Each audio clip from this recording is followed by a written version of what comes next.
Hey there, hope all is well. Back at you today with some more RTD News updates. And as you can tell from today's title, the South African Rand takes a dip. I'm going to be covering a couple articles dealing with issues happening right now in South Africa. Everything from their Reserve Bank to their constitution to mining rights for more minorities and so forth. But before I get into that, I want to share with you a dollarcation visual aid that I just created, which kind of highlights the difference between the Federal Reserve note as well as sound money. And it all has to do with purchasing power. And so the link for that infographic or visual aid will be down below as well with the articles. And also, if you're new to RTD, click the subscribe button for more news updates as well as interviews, as well as share these videos if you find them to be informative so that other people can find out more about world events as well as events related to the Federal Reserve note, aka the dollar. So let's dive into today's news. So today I have 6 articles I want to cover, all dealing with current events happening in South Africa right now, which I believe are very informative to know just because it gives you an idea of what's happening in regards to currency as well as just, the central banking of other countries happening around the world. So it's good to find out what's going on. So the very first article here is from the Times of India, and it's South African Rand weakens 1.5% after watchdog comments over central bank. The next one here is the Financial Times. It says South African Rand slides on fears for central bank independence. And the next one here, Rand falls to $13 to $1 after public protector calls to change the constitution. The next one here is from courts.com, and it says South Africa's plan to create more black mining moguls was met with suspicion and tanking markets. And the next one here is from the Seattle Times as of today, and it says dispute over apartheid-era bailout escalates in South Africa.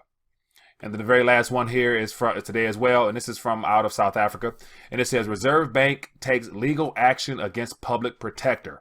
And so just to give an idea what's going on, as always, I'm going to leave more comments or leave the links to these videos down below for you to dive into further for yourself if you're interested. And as always, try to thumb through them just to give an idea what's going on the surface. And so get back to the very first one. South African Rand weakens 1.5%.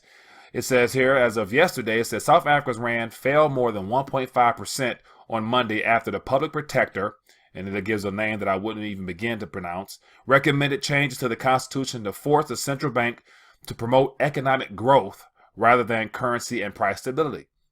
It says the Rand was trading at 144% weaker to the dollar, having hit a high of 13 Rand to $1.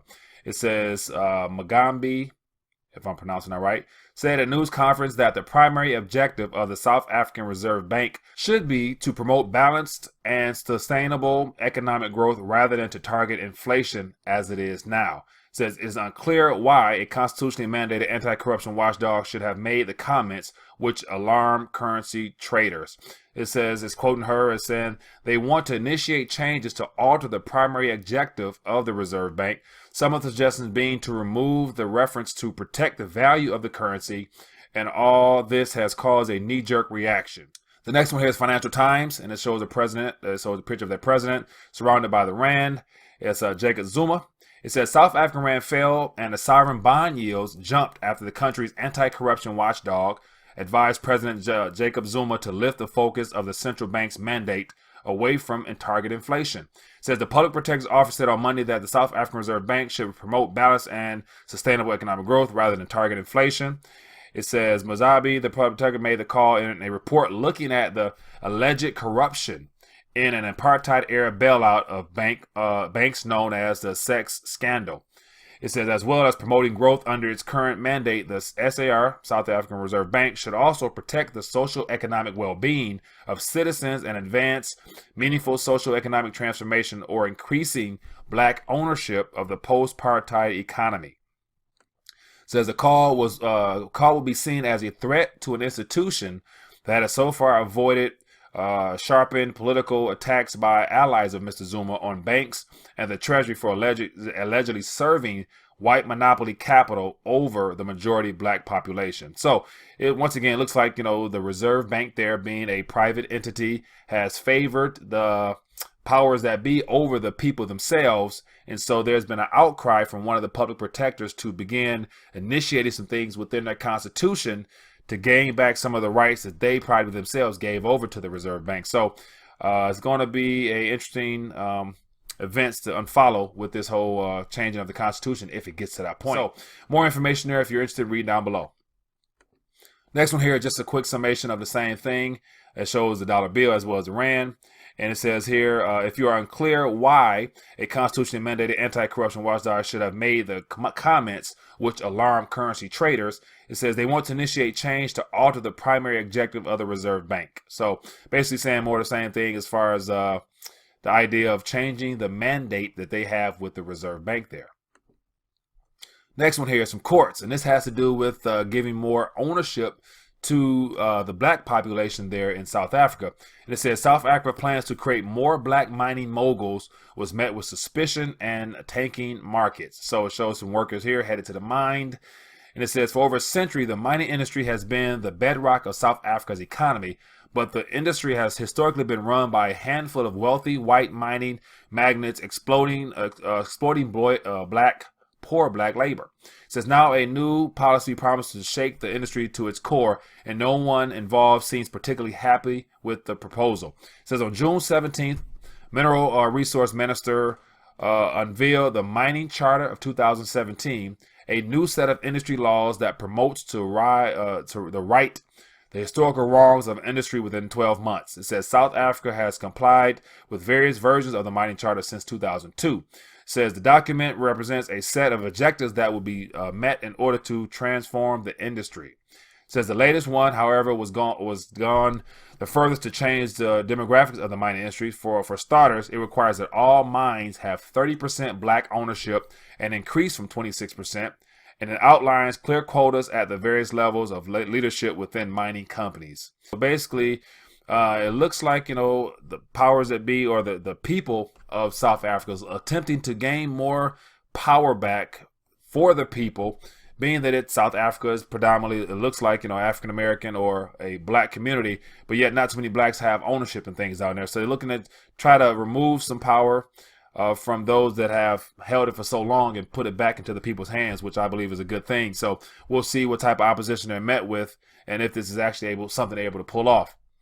The next one here is from the Seattle Times, and this is as of today. It says dispute over apartheid-era bailout escalates in South Africa. It says South Africa's economy, which is in a recession, on Tuesday faced fresh uncertainty over a demand by the state watchdog agency for changes in the way the central bank is run. It said the South African Rand weakened on Monday. Said dispute centers on growing frustration among many South Africans that the black majority has not reaped enough economic benefits since the end of the white minority rule in 1994. Says, on the other hand, concerns of state intervention and the rapid transfer of resources will scare off investors and undermine economic growth. Says the South African government announced in early June that the economy is in a recession and has acknowledged that its forecast of economic growth of 1.3% in 2017 might not be reached. Unemployment is currently at 27.7% according to official figures. Says at issue in the case involving the central bank is the amount of 1.1 billion South African Rand, or $86.5 million, that the bank loaned to Bancorp during apartheid. Says Absa Bank, which bought Bancorp in 1992, should reimburse the state according to the public protector. It says currently a subsidiary of Barclays Africa said the report is flawed and denies it owes any money.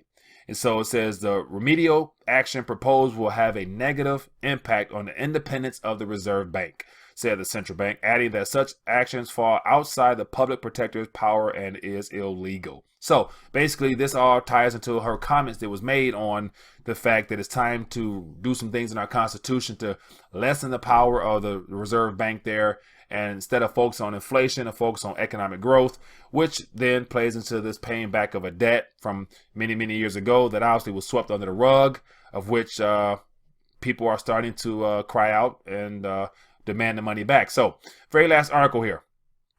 Says Reserve Bank takes legal action against the public protector. So looks like since the public protector, this young lady here, has come out with some comments and concerns over the independence of the bank, they are going to look to take legal action against her. So it says the South African Reserve Bank has shot back at public protector and is taking her to court on her decision that his power to be stripped. So the Reserve Bank said on Tuesday, following the consultation with its lawyers on Monday, after the protector, her report has decided to challenge her findings. It says the public protector has recommended that Parliament amend the Constitution regarding the powers of the Reserve Bank. So there we have, the idea that people are feeling the effects of them being in a recession, as they say. They have 27.7% unemployment, and they're not meeting their GDP growth targets. So they are basically starting to feel the pinch, and so they're looking for every single way they can to help boost the economy as well as get things rolling in their country. But yet the central bank there, it seems to be the problem. Which, how does that relate to the dollar? It's the same thing here. The central bank, or the Federal Reserve Bank here, is the same one that oversees our monetary policy and is the reason why we will not be seeing the type of growth that they're having there. And the one thing that's quite, truth-telling and alarming is the fact that they're actually having some real figures there, able to announce publicly that they're in a recession, able to announce that their real unemployment rates, whereas in here, our numbers appear to be very falsified and watered down to give the illusion as we're still in some type of economic recovery, being that we're still at a Fed funds rate of, I think, around 1% now. So you go about 10 years of 1%, and so no one's earning any interest on their savings. All of the pensions and things like that are underfunded and not returning the type of returns that they promised to those holding those accounts. So it goes to show that this whole monetary system is interconnected, and the rand is being hit there. Smaller economy, no one really needs the rand other than currency countries locally and people doing business with that country. So it's news that really won't be reported, but yet it's just more signs of the times that we're in, where there'll be more countries and more news to come, I'm sure, of currencies that are experiencing problems. And what does that have to do with everything? At the end of the day, it diminishes purchasing power and the ability of the citizens to retain property that is a store of value. So just wanted to share this quick update with you guys. Hope you enjoyed it. Leave me a comment below. Let me know your thoughts, as well as leave me a comment on the visual aid, the allocation visual aid, and let me know your thoughts on that. What stands out the most to you? And also, in the link, you can download a copy if you'd like to share it on your social media, as well as with your family and friends. So other than that, look forward to bringing you more news. Thanks.